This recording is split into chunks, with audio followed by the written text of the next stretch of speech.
Peace be upon you all. Welcome to another episode of From Ghamdi's Desk. Continuing our discussion, we address the 23 questions series, and today marks the start of episode 113. The objection concerning Meezan and Furqan is under discussion. This is the 6th installment on this topic. Thank you very much, Ghamdi Sahab, for your presence. In the previous episodes, your position has effectively been clarified. We saw the manner in which you identified Meezan as a characteristic of the Quran. Similarly, the comprehensive discussion on the interpretation of vow was also concluded. I hope that the conversation can be extended and address, one by one, the doubts related to practical application throughout this entire dialogue. A significant critique posits that while your school of thought sees the Quran as the Meezan, as the sole authority, and by its criteria, and in its light, all other matters will be assessed. Yet, in application, your entire hermeneutical framework refutes this foundational concept concerning 2 points.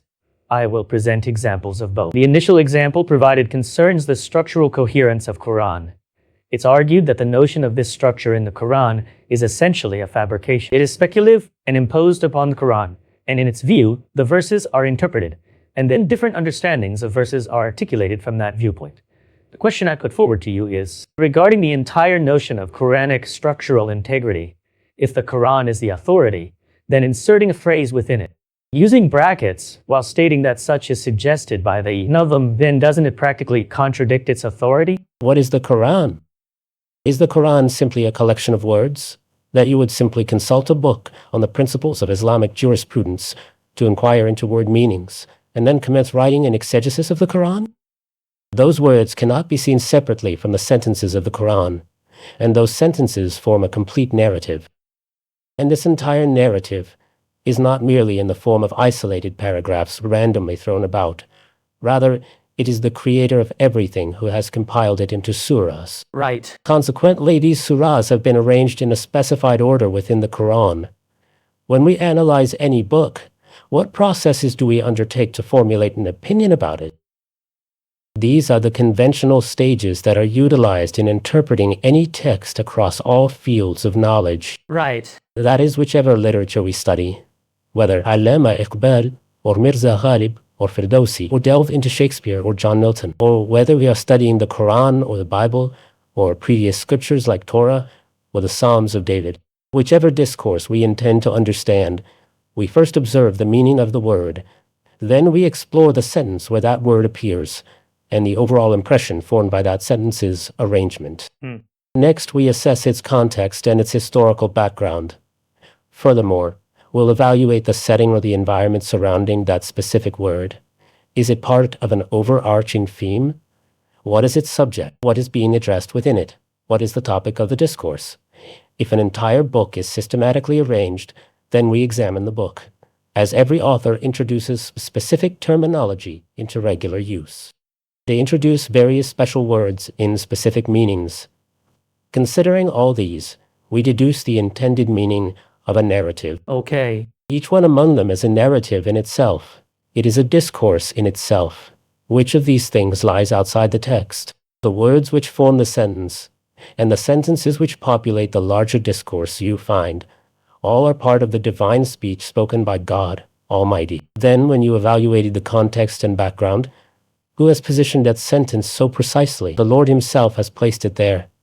When you investigate whether it is part of one particular discourse, you find that the Quran is divided into surahs, and this division is made by God Almighty Himself. A crucial observation. And when the question arises as to who arranged it, it's the creator of the universe Himself. The Prophet passed away, leaving the Quran with this arrangement. How can the exegesis of the Quran be done after overlooking all these aspects? All that I have said, meaning the word, followed by the sentence, and then the context and style, this is what Nazm entails. What more is there? And all this was established previously. All this has been there from the start. Our point is that Quran should be seen as a complete whole, not merely a collection of words. Not to see it as a mere array of sentences. Not to reduce the Quran to a compilation of quotations. The Quran isn't merely words or sentences, or a series of profound quotations. The Quran as a book is a cohesive text, and it has been divided into surahs by its Lord, and these have been organized into a specific sequence within the Quran. Thus, all these form part of the text, the scripture, which is the Quran. And where have we intervened, and from where has anything externally infiltrated it? I was really amazed by a distinguished Ahl al-Hadith scholar's comment, who had recently passed away and who I greatly respected as a scholar. He was commenting on Imam Islahi's reflections on the Quran. So he commented that Maulana Amin, Ahsan Islahi, stated in the introduction of Reflections on the Quran, that there are some conjectural sources of exegesis where hadith has been included, and the nazm has been regarded as the definite source. Whereas if regarding nazm, you consult Imam Farahi, or he himself, or his disciples, there are considerable differences. But aren't there differences regarding meanings of words and sentence structure? It's in the entire Quran. I can cite numerous examples where regarding the reflections of Imam Farahi concerning the structure of sentences or his interpretation of a specific word, Ustad Imam disagrees. Right. Differences are everywhere. Differences are endemic to interpretive processes. Understanding can vary about words as well as sentences. It may differ in terms of the context and background. It might even vary in how we perceive the whole of the book. So this pertains to interpretation. What is certain is that the word is from God. The sentence has been constructed by God. The context is organized by God. The surah has been set by God, and the location where it is placed. This too has been determined by the Lord himself. Where is the room for any intrusion of conjecture or some external element entering into it? One really wonders, when one encounters such objections, that what possibly could be this technical terminology that is apparently being objected to. That is the nazm that I have perceived, or the meaning of the word that you have grasped, the sentence structure as interpreted by Zamakhshari, or a different understanding by Tabari. This variability is universal. What is exempt from it? So you might as well label the entire Quran as conjectural. Since this phenomenon is omnipresent, thus the issue is not about interpretation, but rather the question is, what is the nature of the Quran? That is, if the Quran is just a series of words, then a dictionary would suffice. And if it contains sentences, then clearly the rules of grammar and sentence structure must also be considered. And it might happen that you view a word as an object of a preposition. While I might interpret it differently, you might see it as direct object, and I perceive it as something else. You might interpret it as a gerund, while I take it in another meaning. Thus, all these aspects depend on your understanding, or mine, or that of Zamakhshari's, or some other eminent scholars. And who asserts that an interpretation is definitive? Interpretations can be accurate or erroneous. Certainty or conjecture is irrelevant. I have understood something. My understanding might be incorrect. You clarify it to me and point out the error. However, each and every word of it is the Quran. That is the word, the sentence, the context, and the background, and its nazm. All these constitute the Quran. All of these are definite scriptural sources, and without considering all of these thoroughly, you cannot accurately interpret the Quran. Therefore, those who disregard even one aspect of these, their approach towards the Book of God is of believing in some parts of the book and rejecting others. Ghamidi Sahab, you've elucidated this excellently. Now, for instance, when people claim that the concept of nazm is purely an invention of this school, they have concocted it themselves and inserted it.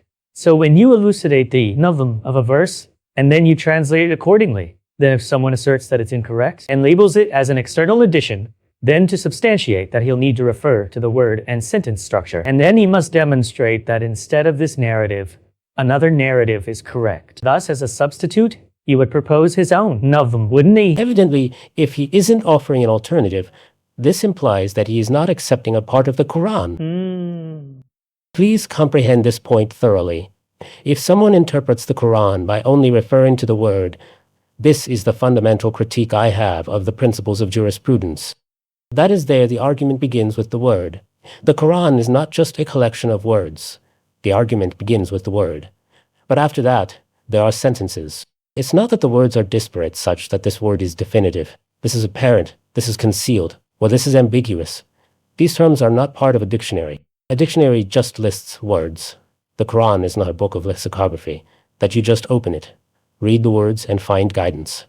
The Quran is not merely a collection of sentences either. Since if it were merely comprising sentences, then it could have been made into a book of quotable quotes. Many books compile significant quotes. So, are the verses of the Quran just assembled randomly, and those have been brought together in one place? That is, someone compiled his work of standalone phrases, and then there are aphorisms listed independently. Right. Is it such a book? No. So, what is the Quran in its entirety? The complete Quran will begin with the words. They will constitute sentences, forming part of the narrative. The verses in their turn would be organized into surahs, and the surahs would then be set in a specific order within the Quran. And there is a beginning and an end to that book. If you pick a surah, you cannot move it even slightly from its divinely designated place in the book. All this has been organized by that Lord and delivered to us by his prophet in this form. So, if you overlook even a minor detail, then, in effect, you are rejecting a part of the Quran. There may be a difference of opinion in the interpretation of a word between you and me. So, what discussion ensues? A discussion ensues about vocabulary, or the language of the Arabs, whether a specific meaning exists or not. As an example, I have worked on inheritance in the Quran. There, I have disagreed about the structure of certain sentences. وَإِنْ كَانَ رَجُلٌ يُورَثُ قَلَالَةً. The interpretation I have offered differs from all others. Right. So where does the difference lie? The difference is in the structure of the sentence. The sentence is divine. It is not mine. Thus, you would say that since a difference exists in the sentence structure, therefore, the sentence is no longer definitive. The sentence remains definitive. The error lies in my interpretation, which I may have gotten wrong. Similarly, the sentence where it appears, the verses preceding it affect its meaning. The verses following it also impact its meaning. This is what is known as context. When you notice this context and background in the entire surah, you comprehend the rationale as to why the directives of inheritance were actually mentioned in the surah. What is the intention of the Almighty Lord? And the surah is Surah Nisa. So how does its placement influence the directives? What is the subject of the surah? What is the theme of the surah? Reviewing all these factors one by one when the exegesis is conducted, that is the tafsir of the Quran. And when you overlook any of these aspects, then the exegesis being done is only partial, and it will never be accurate. Ghamidi Sahab, I would like you to expand on another practical dimension of it. Typically, when we read a book in our everyday life, the focus invariably remains on the context of the words. The words, the sentence structure, and the contextual narrative exists. When we can appreciate each of these, the context will naturally be evident. Thus, when this context is articulated as nazm or as the backdrop, what has led to this perspective in our religious thought? Or what is it in the religious mind? It's orientated in such a way that when they discuss a verse in which a phrase or clause is implicit, they fail to appreciate it and they say this is a novel concept and it's not explicitly stated and appears in parentheses. How did this enter here? Where is the actual word for it in the Quran? Why is there a lack of this natural method to appreciate languages among our religious leaders? My personal feeling is that neither is the Quran taught in this way, nor is the language taught with this in mind. The prevalent belief among us about how exegesis should be done is that an opinion is to be cited from some past exegesis, or in a legal context, or a matter relating to the Sharia, if you are to establish a ruling. One simply references a jurist's opinion. And when the entire educational system is like this, especially in the domain of jurisprudential principles, the initial chapter discusses where words are debated. So when a person is educated this way, they are seldom able to think beyond the words. The issue I have raised is not limited to the Quran. No matter which author you study or whatever book you read, all these elements must be taken into account.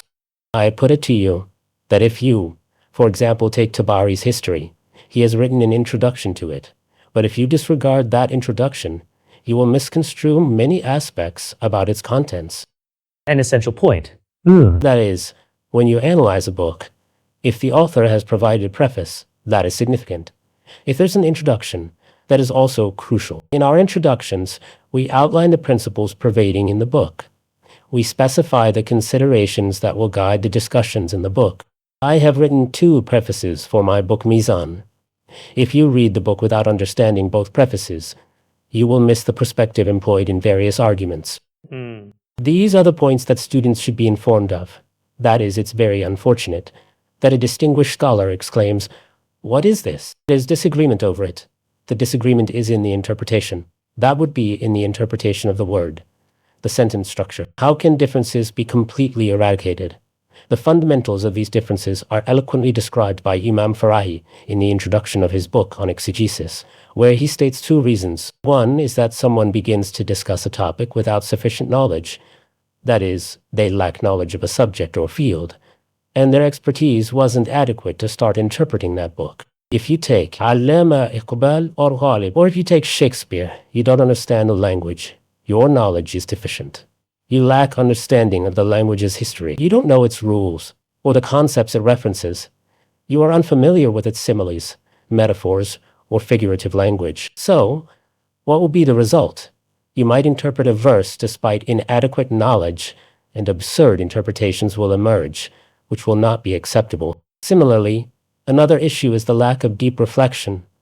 Sometimes a person fails to thoroughly consider something in the way they ought to have contemplated it. Is it enough that we just open a dictionary and check the word's meaning? I've seen there are many people who even say that these individuals rely on the lexicon. So, what about it? The lexicon is only consulted for words. That is in the matter of words. Obviously, it will first be checked how the speakers of the language mean it. What was the meaning of the word listed in the lexicon, which was denoted by the lexicographers? It will be examined, right? Right. And the discussion will proceed from there, unless there's some ambiguity and further investigation is required. Same applies to sentences, about which there have been entire books written. Take Ukabiri or Zamakhshri, who will tell you that this sentence can have multiple meanings. Here you could interpret a word as object of preposition, or as condition of verb as well. Aren't all these factors relevant? Indeed, they And would be. choices would need to be made among them. When preferences are made, my perspective could differ from yours. Imam Farahi's might differ from Ustad Imam, and Ustad Imam's might differ from Zamakhshri. What is the foundation upon which all these discussions are based? Is it just about the textual arrangement? It occurs with each of these elements, however, with the entire Quran or the entire book. I mean all books, not only the Quran. Whichever book you pick up, the first thing to be determined is the nature of the book. If that book is a collection of quotes, then discussing based on words alone is appropriate. And if you pick up a lexicon, it would be foolish to search for context or background.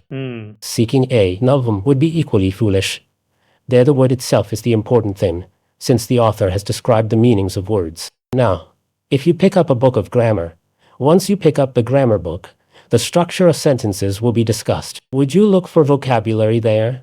Thus, these are the various fields of knowledge which we first consider before explaining or interpreting any discourse or text. These are the universal principles which are observed for any piece of writing, if the author has expressed his thoughts in the form of sentences. As I mentioned regarding the collection of quotes, we will remain limited to the sentence.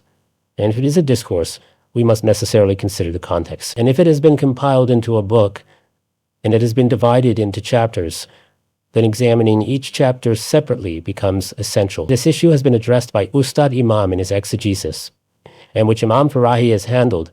This is what we call the nazm of the Quran, which means that whatever God Almighty has stated in his book, has it been systematically organized within certain surahs or ordered passages of the Quran? Or are these individual sentences gathered together in the form of a book? Or individual paragraphs have been compiled into a book? Moreover, if these form the surahs or passages, or if they consist of various different topics, then are these also randomly scattered, just as a book of ghazals is put together? Or has it been deliberately designed with an arrangement, which we may refer to as a systematic arrangement? If so, then we must be careful with every single word of it. I believe that you cannot even interpret a verse of the Quran without considering Surah Fatiha, because that is the beginning of the Quran. It is its preamble, and it defines the nature of the entire Quran, and this influences many of its aspects. For this reason, this is utter nonsense. In reality, in the academic world, this critique should have become the subject of amusement, yet it is presented as if there could not be a more significant criticism. All these are definitive. The words are definitive since they have reached us without any doubts. Sentence is also definitive, the way God Almighty has stated it, and the way Gabriel has delivered it. It has reached us in that form. There's a definite context and background, because that context was laid out by God himself. Neither you nor I have placed sentences there. The surah is also definitive, since the surah is a unit. That unity will be treated as a unit, and the place where that surah is positioned is also absolutely fixed. And this is order, and this entire arrangement is absolutely definitive and proof.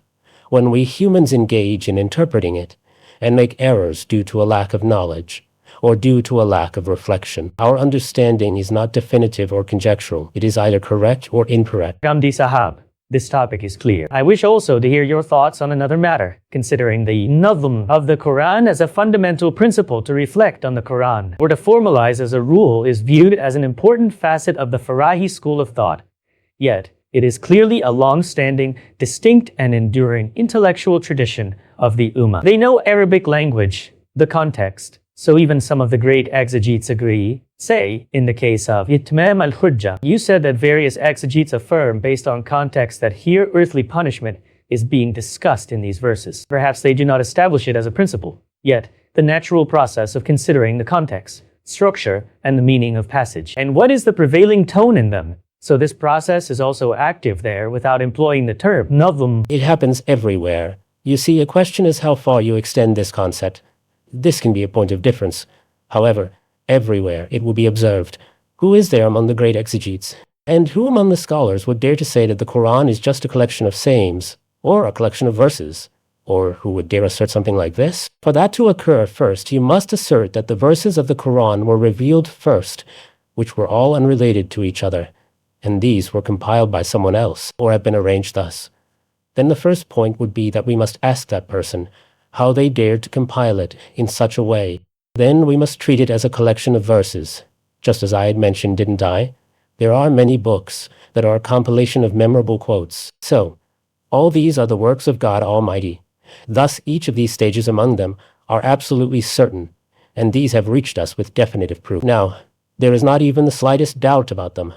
What remains is its interpretation, and regarding that, differences can arise at every point, and that does not raise the issue of certainty or speculation. When we begin to study something, there is a possibility of making mistakes. Hence, in such cases, discussion pertains to accuracy or inaccuracy of interpretation, and not about certainty and uncertainty. Right, Ghamidi Sahab. I wish to know your thoughts on another related matter. Please say a few words about what happens when people overlook these points. You yourself consider the Quran as the Meezan.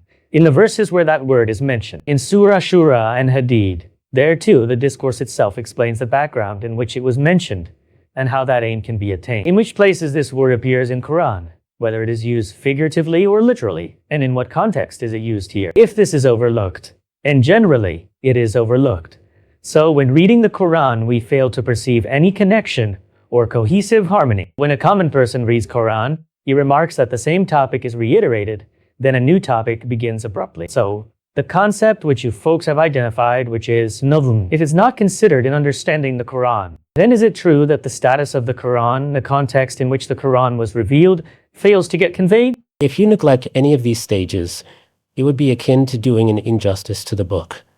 I have mentioned that if someone persistently argues, mistakes can be made by any of us. But if he insists, then he accepts one part while denying another part of the book. The book is from God and was revealed in the form of a book. God defined its structure and order. To grasp the correct interpretation of it, each stage must be considered in exactly this way. Ignoring any element of it is a significant error. If you disregard the structure of the sentence and focus solely on the word's meaning, then you are prone to errors at various points. And if you acknowledge the sentence structure, but overlook the context, then I can show you many examples where the intended message of the Quran will be inverted. And if you do not consider the whole surah, there are numerous instances where you will fail to determine the correct direction of the narrative. Moreover, if you do not account for the order of the surahs, then occasionally you will err in determining the background, context, and the addressees of the surah. Ghamidi Sahab, you have clarified the point beautifully. Let's extend this discussion further. I posed one question in the previous session, that when we state that these religious directives have been described in the Sunnah, and if differences crop up, seeking elaboration, then we are advised to refer to the Sunnah. In such cases, does Sunnah become Meezan? Your response was profound, that it is actually the Quran which allocates that role to the Sunnah. So when it designates some directive as per its status as a Meezan, then matters should be evaluated in its light. Yet, when we say that something should be assessed on the scale of Quran and Sunnah, then it is named alongside the Quran independently. Aren't these two notions apparently contradictory? I clarified that the Quran itself does not declare the Sunnah as Meezan. The Quran is the Meezan. And when the Sunnah was evaluated against its standard, it was found that it completely aligned with it. Thus, I had illustrated it using an example that once it aligns perfectly, then it itself becomes a Meezan.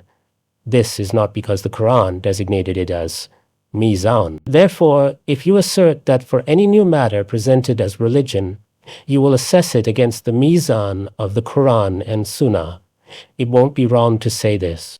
This, in fact, is merely a way to express the same truth differently. I'll give you an example. Our faith is the religion of God, yet you claim it is the religion of the prophets.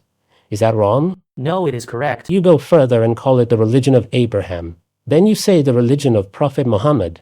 You must have noticed the prayer in our sermons. Allahumma ansur man nasara dina Muhammad. So as a consequence of this, does any contradiction arise? Religion of people on the fitrah. It's just as acceptable to call it that. Other terms can also be applied. Does this result in contradiction? These are merely different ways of describing the same reality. Clearly, it cannot be stated that all these phrases have become synonymous. Consider the Quran itself. At one place, it refers to itself as the word of God, and at another, it calls itself the speech of the Prophet. Does this create a contradiction? The same principle applies here when the Quran describes itself. Thus, the Quran is solely the Meezan, and this verdict is issued by the Quran itself. Regarding other books related to the Quran, it has explicitly stated that all were Meezan in their times. If they had remained in their original form, like the Quran is the Meezan today, they would also be the Meezan. However, God Almighty Himself has notified us through the Quran itself that now this Quran has become a Meezan concerning those books also. The term humane was employed for it, and we have discussed this topic. If there is anything which conforms to this Quran, then, as I had illustrated, it also becomes a standard. Yet it does so indirectly. Thus, we may use the expression that Quran and Sunnah will scrutinize all matters. No contradictions exist among these notions. Those who seek to find contradictions here, in fact, follow the same Sunnah, the Sunnah typically embraced by atheists, who persistently seek to underline contradictions in the Quran. When you encounter a narrative or a point like this, then you should observe whether or not something is being said with shifts in attribution, or whether or not various levels of its meaning are implied within it. When it is stated that Quran is the sole Meezan, it means it fundamentally is the Meezan. And when it's said that all will be weighed in the scale of Quran and Sunnah, it implies that because the Sunnah aligns perfectly with that scale, then, as the Quran is consulted, so too will the Sunnah be consulted. Okay, Ghamidi Sahab, I'd like to delve deeper into a related topic. As you stated that the Quran has declared previous books as Meezan for former nations, and that the Quran is muhaimin over all those. We know there have been alterations in those books, and now the Quran has come. All others are to be judged against its standard then. What is the reason that God Almighty still instructs those nations to follow their books, even though we know those books can no longer serve as a reliable Meezan? This is stated in the context that until they embrace Quran, they should at least adhere to the books they believe in. Okay. This is perfectly valid and correct. That is, Christians should refer to their book. The book they regard as God's book should be their reference for guidance. However, now that this book has been revealed, it will become the focus of preaching. Until someone embraces this book, it's an excellent recommendation by the Quran. That is, it asserts that a person should be sincere with their beliefs and perspectives. They should act according to what they believe in. This even extends to how the companions formed an opinion regarding fasting, which was fundamentally incorrect. Yet it says when you deviated from that opinion, كُنْتُمْ تَخْتَانُونَ أَنفُسَكُمْ. Thus, every individual's character requires that he should do justice to whatever his beliefs and convictions are. So, the Quran acknowledges that those are divine books, and you have treated them as such over time, and even today you consider them holy and divine, follow them, and consult them. But once you accept the Quran as God's book, then recognize that it oversees all other books. Once they embrace faith, they will acknowledge its authority. Ghamidi Sahab, you've thoroughly discussed this point. We've reached the end of our time. An important question remains, which is that after accepting all this, it is claimed that you can define, specify, and restrict the Quran according to your understanding your conjecture, and preference. The Quran accuses all polytheists of something. You assert these were the polytheists of the Prophet's era. When Quran discusses Jews generally, you also limit that. And after this process of specifying and restricting, does the Quran still retain its status as Meezan? We'll discuss this point. We'll return with this question soon. Thank you for your time so far. Thank you very much.